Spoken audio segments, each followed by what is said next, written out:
우리 다윗 하나님이 또 우리 하나님 되셔서 오늘 하루 승리하는 귀한 하루 되기를 축복드립니다.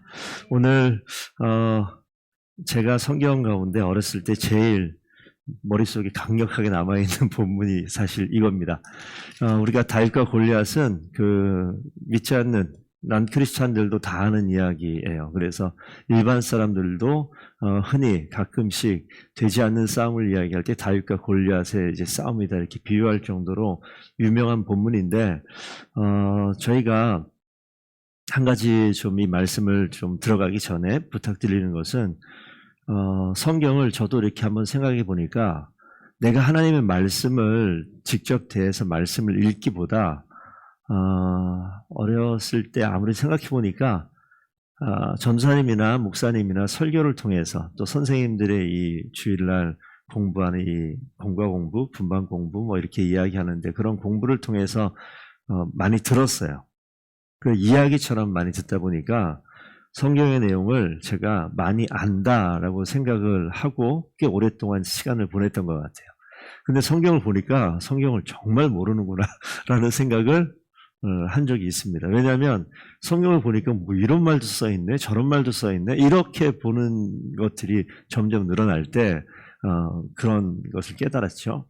그래서 저희는 더분께 우리 성도님들께서는요, 목사에 의지하지 말고 성경 말씀에 의지해서 하나님 말씀을 더 깊이 알아갈 수 있는 성도들이 반드시 되셔야 됩니다. 그리고 목사를 통해서 가르치는 일들은 반드시 필요한데 저 혼자 하는 게 아닌 거예요. 성도님들이 수준이 점점 올라갔으면 좋겠어요. 그래서 제가 여기서 정집사님 그러면 방송에 아무도 몰라요. 누군지. 정집사님도 나중에 사람을 가르치고 양육하고 이러는 분이 꼭 되셔야 돼요. 그게 하나님께서 기뻐하시는 이 땅에서 사는 그리스도인의 삶의 모습이에요. 그래서 목사를 의지하면 교회는 망합니다. 하나님 말씀을 의지해야지 교회가 건강하게 서고 하나님 기뻐하시는 교회가 될 줄로 믿습니다. 오늘 본문 말씀 보시게 되면 하나님은 두 가지를 사용하세요. 첫 번째는 하나님을 의지하는 마음을 사용할 것이고 두 번째는 하나님께서 우리가 익숙하게 경험한 것들을 반드시 사용하시는 하나님인 것을 오늘 말씀을 통해서 볼 수 있습니다. 31절부터 시작되어지는 이 장면은 어제 본문 말씀과 이어서 진행이 되어지는데 어떤 사람이 다윗이 한 말을 듣고 사울에게 전했다. 다윗이 한 말이 뭐냐면 하나님을 모욕하는 이 블레셋 사람의 소리를 듣고 흥분해서 이야기한 거죠. 이 할례받지 않은 이 블레셋 사람이 대체 누구이기에 살아계신 하나님의 군대를 모욕하느냐. 40일 동안 지금 전열을 벌렸다고 얘기했는데 그 40일 동안 이런 이야기를 처음 들은 거예요. 그러니까 40일 그 기간 동안에 모여있는 이 2만 명이 넘는 사람 가운데 이렇게 하나님 앞에 하나님의 이름을 가지고 블레셋의 군대 골리앗이죠. 골리앗 앞에 나가서 당당하게 소리를 지르는 사람이 단 한 명도 사울부터 온 이스라엘 가운데 한 명도 없었다. 그런데 오늘 그 소리를 들은 거죠. 희망을 본 겁니다. 그래서 그 말을 사울에게 전했죠. 그랬더니 사울이 다윗을 부릅니다. 32절 사울이 말하죠. 그로 말미암아 사람이 낙담하지 말 것이라. 다윗이 말하는 거죠. 그로 말미암아 사람이 낙담하지 말 것이라 주의 종이 가서 저 블레셋 사람과 싸우리이다. 이렇게 딱 살펴보니까 싸울 만한 사람이 외적으로 도무지 아닌 거예요. 이렇게 보니까 우리 권사님 오셔가지고 제가 나가겠습니다 그러면은 좀 계세요. 옆에 있는 분 나가세요. 이렇게 얘기하겠죠. 이제 이런 상황이 된 거예요. 여기 보면서 이 사울이 뭐라고 얘기하냐면 저기 나와 있는 저 블레셋의 장수는 어려서부터 용사 이 자리에서 계속 싸움으로부터 자라서 싸움의 자리에 늘 있는 사람인데 너는 아무리 봐도 소년이다라고. 소년. 아직 완성되지 않은 아직 뭐 의욕은 알겠는데 너 그러면 안 된다. 뭐 이런 이야기 하는 거죠. 이게 지금 뭘로 보냐면 사울이 이성적인 눈으로 보는 거예요. 틀린 게 아니에요. 정확한 팩트를 이야기하는 겁니다. 그러니까 이거는 누가 보냐면 누구나 보는 거예요. 그러니까 이 사울이 보는 눈은 누구나 어떤 사람이나 생각할 수 있는 그 생각에 머물러 있는 사람이 사울이고 오늘 성경에 등장하는 다윗은 누구나 볼 수 없는 것을 보는 사람이 다윗인 거죠. 그러니까 우리 그리스도인들은 누구나 보는 것을 보는 그 지식과 인생의 경험으로 이야기하는 사람은 그리스도인이 아니고 그냥 똑똑한 사람이에요. 이성적인 사람이고 경험이 많은 사람이고 공부 많이 한 사람이고 지식이 많은 사람이에요. 근데 하나님은 금방 이야기했었던 경험 많고 지식이 많고 공부 많이 했고 뭐 재력이 넉넉하고 그래서 누가 봐도 일할 수 있을 만한 사람, 그런 사람과 일을 하지 않습니다. 하나님이 일하시는 사람은 달리 있어요. 하나님을 제대로 바라볼 수 있는 그 사람과 함께 하나님이 일하시죠.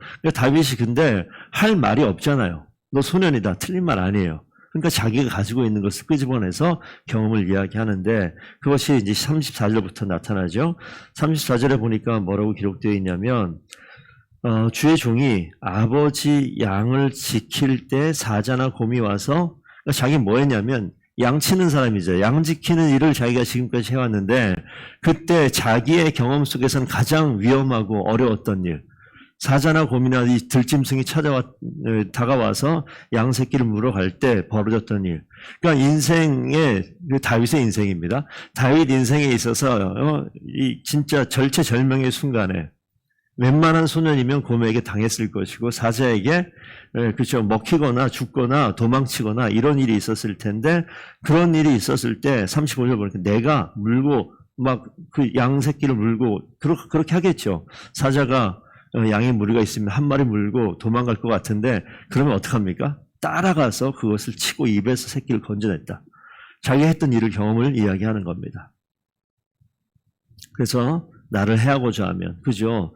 먹고 있는 이 지금 음식이잖아요. 사자나 곰의 입에 보시게 되면 혹시 애완견이나 이 동물을 집에서 키우시는 저는 고양이는 못 키워봤습니다만 개를 키울 때 먹을 거 줄 때 건드리면 애들이 앙 이래요. 딴 때는 말 잘 듣다가 이게 동물의 본성이 있는 것 같은데 안 그러겠습니까? 그럴 때 나를 해하고자 하면 뭐예요? 수염을 잡고 맞서 싸워서 그걸 쳐 죽였다. 주의 종이 사자와 곰도 쳤은즉 살아계신 하나님의 군대를 모욕한 이 할례받지 않은 블레셋 사람 이거 내가 못 치겠습니까? 그가 짐승의 하나같이 되겠습니다.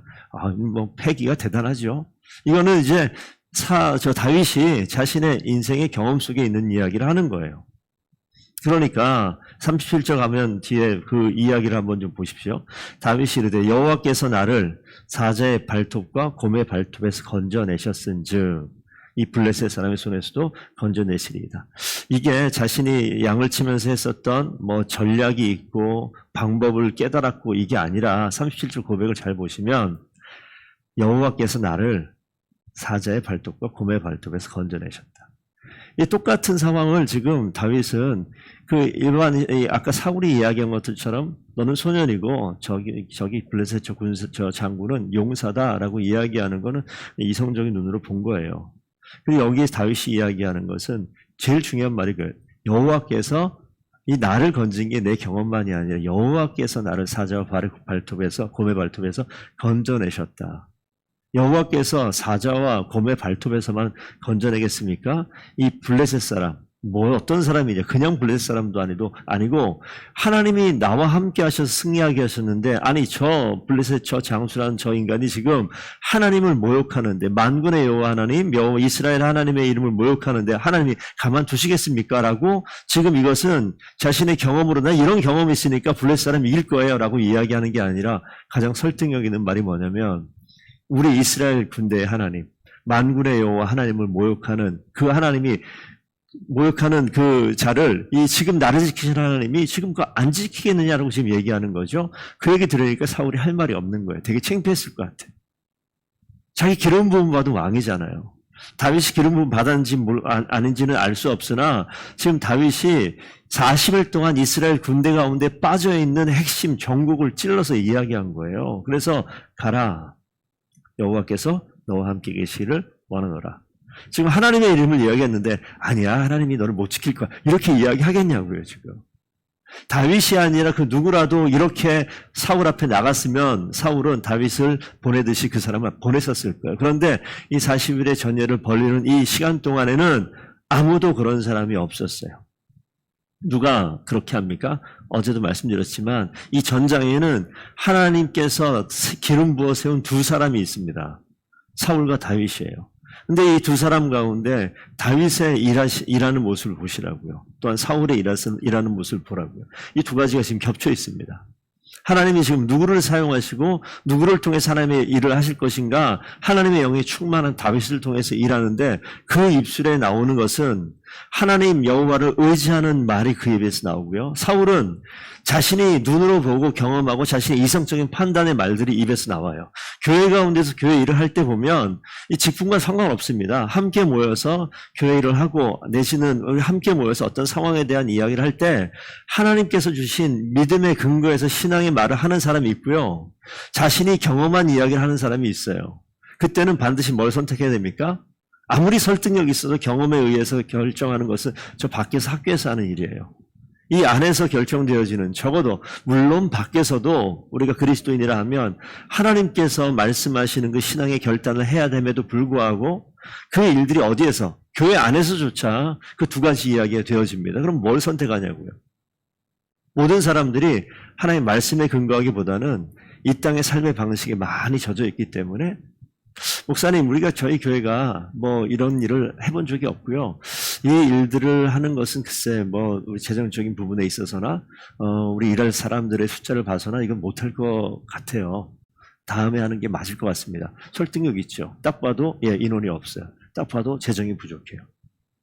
그러면 어떻게 합니까? 인원이 좀 늘어나고 재정이 늘어나면 그때 합시다 라고 이야기할 수도 있죠. 그렇게 결단들 많이 합니다. 근데 누가 나타나요? 근데 그런 자리에 누가 없냐면 주님을 바라보고 하나님이 일하실 것을 바라보고 담대하게 주님의 마음을 읽어내고 이야기하는 사람이 없어요. 그러면 어떻게 합니까? 이성적인 판단대로 흘러가는 거예요. 근데 여기에서 40일 동안 아무도 없었다고요. 근데 다윗이 나타난 거죠. 그러니까 사울이 여기에서 기쁘게 얘기한 것 같지 않아요, 저는. 나중에 물어보십시오. 기쁘게 얘기했는지 아닌지. 가라. 여호와께서 너와 함께 계시기를 원하노라. 그래서 가잖아요. 그런데 거기에서 사울이 지금 한 게 아무것도 없잖아요. 한 게 아무것도 없어요, 그동안. 그러니까 나가는 다윗에게 자기 군복 갖다가 투구 갖다가 뭐 다 제공해 주는 거예요. 정말 필요한 것을 제공하지 않고 정말 쓸데없는 것을 계속해서 제공해 주는 거죠. 사울이 정말 이 다윗의 고백 가운데 정말 마음에 감동이 되고 하나님 앞에 자신의 그 시간, 지금 이 전열을 벌인 이 전장에 있는 시간 동안에 자신의 모습을 돌아봐야 되는 순간이에요, 이 지금은. 그래서 뭐 군복을 갖다 줄 것이 아니라 오히려 무릎 꿇고 회개하고 다윗과 함께 기도를 하고 하나님께 너를 반드시 시킬 것이다 라고 더 힘을 실어야 마땅한 시간인 것 같은데 그렇지 않습니다. 그냥 군복 주고 칼을 주고 그랬더니 다윗이 이거 다 입어보고 걸어보니까 소년이라고 얘기했잖아요. 그런데 자기 옷을 주면 어떡하냐고요, 지금. 그러니까 익숙하지 않으니까 걸어보다가 시험적으로 걸어보다가 다 내려놓잖아요. 익숙하지 못하니. 저는 이 단어가 지금 그냥 스쳐 지나가는 말이지만 이게 중요한 말로 저는 여겨집니다. 익숙하지 못해서 이거 입고 못 나가겠습니다. 이 군복이 익숙한 것이 아니라 다윗은 하나님 말씀을 의지하는데 익숙한 사람인 줄 믿습니다. 이게 너무 중요한 거예요. 자신이 말씀에 익숙해 있기 때문에, 하나님과 의지하는 것이 익숙해 있기 때문에 하나님의 말씀으로 나아가는데, 하나님은요 그 믿음의 신앙의 열정만 사용하시는 것이 아니라 그가 가지고 있는 그가 가지고 있는 재능과 그가 경험케 한 것들을 가지고 하나님께서 일을 하시는 거예요. 그래서 교회 가운데 우리가 하나님께서 주신 은사들이 있습니다. 근데 은사가 다 달라요. 내가 갖고 싶어 한다고 갖는 것은 아니고 갖기 싫다고 해서 못 갖는 것도 아닙니다. 은사는 주님께서 주시는 거예요. 선물로 주시는 것이기 때문에 내가 받은 것이 있고 나에게 없는 것도 있습니다. 근데 사람들은 없는 걸 더 갖고 싶어 하는 마음들이 많아요. 근데 그게 아니고 주신 것에 감사하면 하나님께서 더 채워줄 줄로 믿습니다. 그러니까 여기 보면 주신 것에 감사하는 거예요. 뭘 줬습니까? 막대기 하나, 그냥 돌멩이 하나, 뭐 이게 다예요. 그 인생이라고 얘기하는 것은 양치는 인생이 전부였던 것 같은데, 거기에서 익숙했었던 이 매끄러운 돌과 물매 이거 익숙한 손에 익숙한 것을 가지고 이제 나아간 거죠. 41절 가니까 우리가 잘 아는 다윗과 골리앗의 전장 둘이 만나는 장면이 있고 43절 가니까 이 골리앗의 눈에도 그렇게 보이는 거죠. 다윗에게 이르되 43절 내가 나를 개로 여기고 막대기 가지고 나에게 나왔느냐. 그렇잖아요. 손에 막대기 들고 그 돌 5개라고 그랬는데 그것을 자기 목자의 제구에 목자가 가지고 있는 이 주머니 같은 데다 집어넣었다는 거. 이렇게 딱 보면 그냥 뭐 천대기 하나 걸치고 있고 막대기 하나 들고 나온 거예요. 아무것도 없는 거죠. 그러니까 저게 지금 여기는 앞에 막 그냥 방패 든 이 밑에 병사들이 있고 그 뒤에 갑옷 다 입고 막 창 들고 칼 차고 이러고 딱 왔는데 막대기 들고 걸어오니까 이 상황을 보세요. 말이 되냐고요. 그러니까 너가 나를 개로 여기냐라고 이야기하면서 저주하죠. 그러면서 44절에 내게로 와라. 오늘 너의 살을 공중의 새들과 들짐승에게 주리라. 갈기갈기 찢어서 너를 죽여버리겠다. 이런 이야기를 좀 이렇게 성경에 적어놓은 거죠. 45절 우리가 잘 아는 말씀입니다. 한번 같이 읽어보겠습니다. 다윗이 블레셋 사람에게 이르되 너는 칼과 창과 단창으로 내게 나아오거니와 나는 만군의 여호와의 이름 곧 내가 모욕하는 이스라엘 군대의 하나님의 이름으로 내게 나아가노라. 예, 여기 딴 거 없어요. 사실 갖고 있는 건 막대기와 돌멩이, 이거 물매 이렇게 해서 던지는 거. 그거 하나 있는데 여기에서 그 말조차도 나오지 않잖아요. 나는 만군의 여호와의 이름, 내가 모욕하는 이스라엘의 군대의 하나님의 이름으로 너에게 나아가노라. 이제 여기서 이제 게임 끝난 거예요. 그 뒤에 있는 내용은 우리가 다 아는 내용인데 그 다윗의 고백의 그 45절부터 시작되어져서 이 47절까지의 이 고백이 사실 이건 우리 인생에 이 땅에 사는 날 동안에 항상 붙들고 있어야 될 말씀입니다. 그래서 이스라엘 하나님의 이름을 붙들고 내게 나아가노라 라고 이야기하면서 46절에 오늘 여호와께서 너를 내 손에 넘기시리니 내가 너를 쳐서 내 목을 베고 블레셋 군대의 시체를 오늘 공중의 새와 땅의 들짐승에게 주어 온 땅으로 이스라엘 하나님이 계신 줄 알게 하겠고 여호와의 구원하심이 칼과 창에 있지 아니함을 이 물에게 알게 하리라. 전쟁은 여호와께 속한 것인즉 그가 너희를 우리의 손에 넘기시리라. 이 강력한 이 이야기입니다. 그 뒤에 얘기는 뭐 여기만 딱 봐도 이제 알겠죠. 그래서 블레셋 사람이 골리앗이 다가올 때 갑자기 막대기 하나 들고 있던 다윗이 날쌔게 움직이면서 이 제구에 있었던 돌멩이 하나를 딱 돌려서 한 방에 이제 끝장을 내는 이 장면이 오늘 49절까지 읽은 말씀입니다. 우리 50절 말씀을 한 절 좀 보시면 다윗이 물매와 돌로 블레셋 사람을 이기고 그를 쳐 죽였으나 자기의 손에는 칼이 없었더라. 칼로 싸우는 전쟁이 아니죠. 그냥 물매와 돌로 싸우는. 이건 뭐냐면 물매와 돌은 늘 익숙하게 다윗 손에 있었던 거예요. 하나님께서 다윗의 가지고 있는 유일한 무기가 있다면 이거밖에 없는 거예요. 자신에게 익숙했었던. 얼마나 많이 했겠어요. 근데 그거 가지고 그냥 그대로 사용하는 거예요. 우리 성도님들 잘하는 게 뭐가 있습니까? 그거 가지고 하나님께서 사용을 하실 거예요. 계속 하셔야 해요. 양육하는 거. 괜히 선생님 만들어 놓은 거 아니니까 계속 하시라고요. 다른 어떤 사람보다 훨씬 잘할 거예요. 그럼 나도 그거 해야지? 예, 할 수도 있죠. 그런데 하나님께서 나에게 익숙하게 하신 것이 무엇인가? 하나님께서는 그것을 반드시 사용하실 것 같아요. 제가 과거 어떤 순간에 목회를 그만해야지 라는 생각을 한 적이 있고 그럼 뭐 할까 했더니 할 줄 아는 게 별로 없는 거예요. 할 수 있는 게 별로 없더라고요. 다시 돌아왔는데 이게 제일 나은가? 이런 생각이 들어요. 계속 해왔던 거니까. 하나님께서 우리가 계속 해왔던 그 자리에 그 일들을 통해서 하나님께서 일하시고 우리를 사용하시는 일이 반드시 있을 줄로 믿습니다. 오늘 그 하나님께서 이 다윗을 통해서 보여준 게 분명히 있죠. 우리 모든 사람들은 사울처럼 나의 삶의 형편을 딱 바라볼 때 그냥 눈에 보여요. 밖에서 이렇게 얘기해요. 딱 견적 나온다고. 딱 보인다니까요. 이게 뭔지 딱 보여요. 그냥 알게 되는 거예요. 그런데 이때 조심하셔야 된다. 이게 너무 강력하기 때문에 하나님 내가 안에 계심에도 불구하고 하나님께서 일하셔야 되는 것조차도 생각조차도 안 날 때가 있어요.